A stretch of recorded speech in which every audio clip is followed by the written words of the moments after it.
और शाबर मंत्र किसको करते हैं? शाबर मंत्र करते किसको है? किसको कहा गया शाबर मंत्र? कई लोग कहते हैं शिवर वाले महाराज जी तो वही की वही भजन गुनगुना देते हैं, वही की वही लाइनें धूम बनाते रहते हैं। इनकी जितनी कथा सुनो, सारी कथा में एक जैसी लाइन मिलेगी, मंत्र बस वो एक एक लाइन गुनगुनाते रहते हैं। क्या है?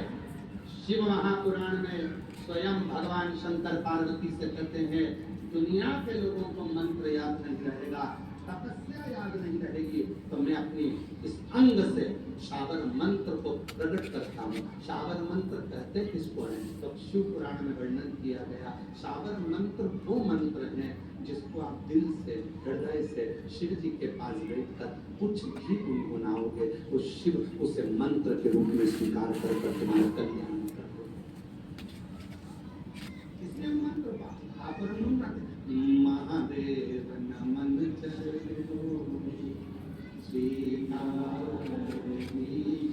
अच्छा, दुनिया के लोगों को क्या लगता है कि महाराज जी भजन गा रहे हैं, महाराज जी भजन की लाइन गुनगुना रहे हैं। ना ना ना, इस मंत्र को ये हमारे मुख से, आपके मुख से कोई भी स्तुति निकल रही है, वो स्तुति बारंबार निकलेगी तो मंत्र का काम करेगी। आप बार बार अगर किसी को एक ही बात कहोगे राम राम सा राम राम सा राम राम सा, तो वो मंत्र हो जाएगा।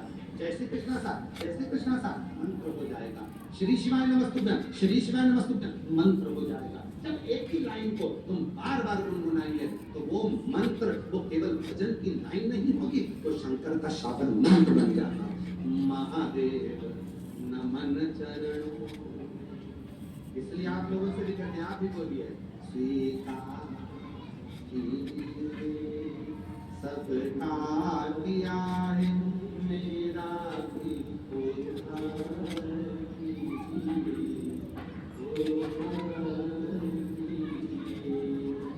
तो कहा।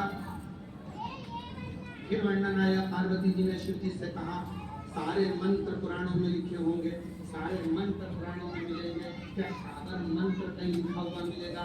तो शंकर भगवान ने कहा नहीं पार्वती, शाबर मंत्र वो मंत्र होता है मेरा बिना पढ़ा लिखा भक्त, जिसको न मंत्र आए, न तपस्या आए, न साधना आए, न व्रत आए, वो भक्त जब मेरे मंदिर में आकर मुझसे कुछ भी बोलता है, मैं उसको स्वीकार कर मंत्र समझकर उसकी झोली भरना प्रारंभ कर देता हूं।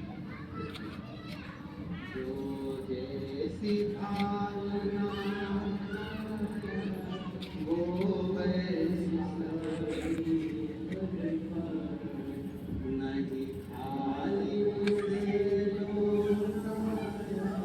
वो मन तुम्हारे मन से जो बात शिव महापुराण की कथा में, भगवान शंकर के मंदिर में, शिव जी के साक्षी में, गुरु के साक्षी में जो निकल रहा है वो शाबर मंत्र है। और उस मंत्र का प्रभाव कितना होता है कि दुनिया के लोगों का काम शिव पुराण की कथा में पहुंचते हैं, 7 दिन की कथा बैठकर सुनते हैं, बाबा से प्रार्थना करते हैं, और दुनिया के लोग कहते हैं हमारा ये काम हो गया, 3 महीने में बाबा ने हमारी सुन ली। क्यों सुन ली? क्योंकि आप सब इस कथा में बैठकर शाबर मंत्र को गुनगुनाते हो, शिव के इस मंत्र का स्मरण करते हो, दिल से प्रार्थना करते हो, और जब जो प्रार्थना करी जाती है वही मंत्र हो जाता है, और उस मंत्र को शिव स्वीकार कर लेता है।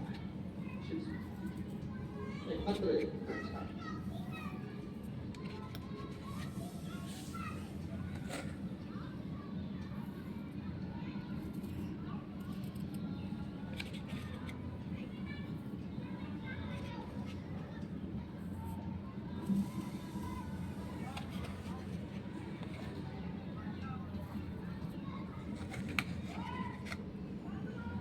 सादर प्रणाम। मैं सरोज देवी, जिला चूरू, राजस्थान की रहने वाली। कहीं बैठी हूँ सरोज देवी, जिला चूरू, राजस्थान से आई हूँ। अगर कहीं बैठी हूँ तो हाथ मिला सकती हैं, और अगर कहीं बैठी हूँ किसी भी पंडाल में बैठी हूँ तो व्यासपीठ के पास आकर बैठकर ले सकती हैं।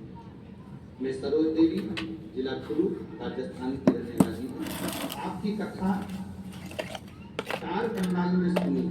पहली बार पुष्कर में, दूसरी बार सीहोर में, तीसरी बार रतनगढ़ में, चौथी बार जयपुर में, 5वीं बार सुनकर गुरुदेव। केवल एक नियम था, मेरी बेटी पढ़ाई कर रही है और उसको नीट क्लियर करना। उसका नीट क्लियर नहीं हुआ। बाबा से 5 पंडाल का नियम लिया था कि 5 पंडाल में कथा सुनूंगी और 5 पंडाल में तो मुझे विश्वास है कि मेरी बेटी का नीट क्लियर कराए। गुरुदेव आपकी कथा बिल्कुल सत्य कहती है, जो पंडाल में बैठकर मांगो वो मिलता। बाबा ने ऐसी कृपा करी, मेरी बेटी ने 12th क्लियर करा और नीट का एग्जाम भी बाबा की कृपा से दिया।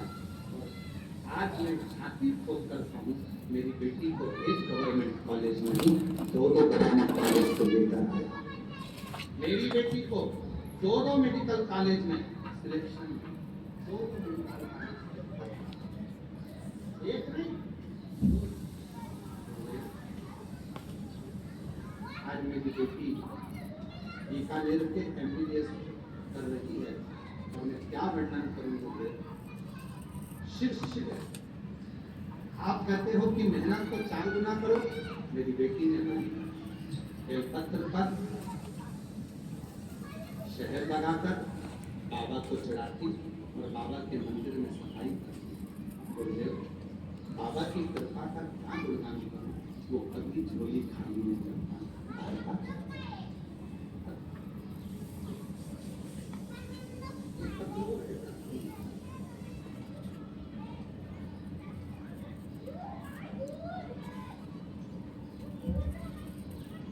छोटू कलर जिला सीकर नाम लिखा पढ़कर छोटू कलर जिला सीकर कौन सा है करके बता दीजिए। क्या लिखा?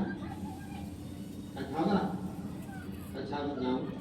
मेरा मोबाइल नंबर ये क्या वर्णन करूँ। मेरा पोता सरकारी नौकरी का प्रयास कर रहा था, उसका नंबर नहीं लग रहा था।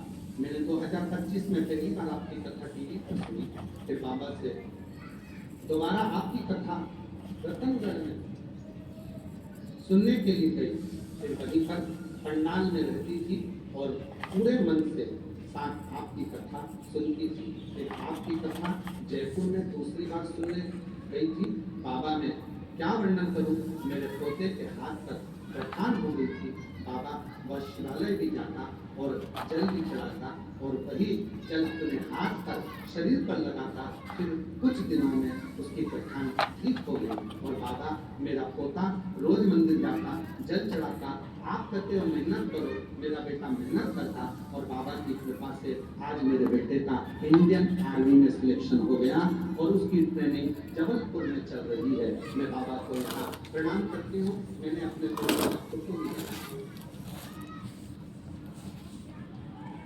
पोते का फोटो दिया, आप लोग एलईडी कर दे,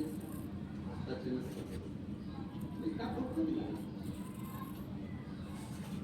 एक विश्वास तो शिव जी ने क्या दिया, तो मैंने अपने भक्त के लिए कोई जो बड़ा भी नहीं है, जो कुछ जानता भी नहीं है, जिसको कुछ नहीं आता, ना मंत्र जानता, ना तपस्या जानता, ना साधना जानता, ना व्रत जानता, शिव जी ने उसको साबर मंत्र दे दिया। साबर मंत्र क्या है? कोई तुमसे पूछे, तुम जब नेट पर सर्च करोगे, गूगल में सर्च करोगे, यूट्यूब पर निकालोगे कि साबर मंत्र निकालो, तो साबर मंत्र ना किसी पुराण में ना किसी पोथी में कहीं नहीं लिखा गया। साबर मंत्र कौन सा है? तो यूट्यूब पर गूगल पर आप सर्च कर देखेंगे तो लिखा आएगा, जो तुम दिल से, जो तुम हृदय से, जो तुम बार बार भगवान के लिए गुनगुनाओगे, भगवान के लिए वही मंत्र साबर मंत्र हो जाता है। उसी मंत्र को शिव स्वीकार करते हैं और महादेव नमन